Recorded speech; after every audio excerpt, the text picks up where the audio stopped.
নমস্কার বন্ধুরা, কিভাবে বিস্কুট পিঠা বানাতে হয় দেখুন আপনারা। আমি সুজি 1 কাপ নিয়েছি, ডিম একটা নিয়েছি, 1 কাপ গুঁড়া দুধ, 1 কাপ ময়দা, 1 কাপ চিনি, বেকিং পাউডার আর তেল এই দিয়ে এখন দিতে হবে।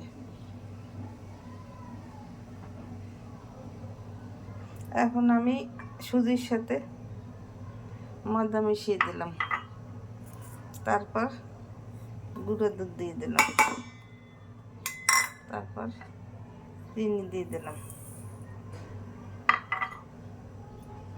বেকিং পাউডার দিয়ে দিলাম, লবণ দিয়েছি একটু, একটা ডিম দিয়ে দিলাম। এখন 1 টেবিল চামচ তেল দিয়ে দেব। 2 মিনিট পর ফিরে এসে এটাকে মাখতে হবে। 2 মিনিট পর ফিরে এসেছি। আমি এখানে বিস্কুট পিঠার শেপ দিয়ে নিচ্ছি, এটাকে সেনে বিস্কুট পিঠার শেপ দিয়ে নিচ্ছি। এখন কড়াই দিয়ে দিয়েছি, কড়াইতে তেল দিয়ে দিয়েছি। এখন পিঠাগুলো দিয়ে দেব।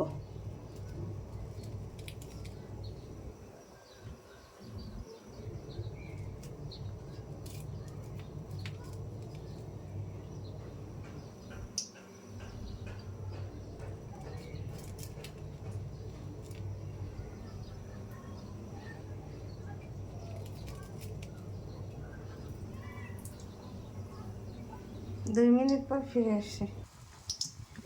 2 মিনিট পর ফিরে আসি।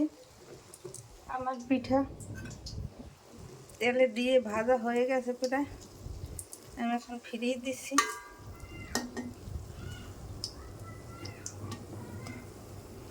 আমার পিঠা ভাজা হয়ে গেছে।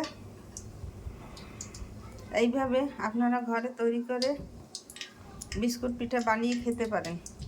খেয়ে দেখবেন, খেতে অনেক সুস্বাদু লাগবে।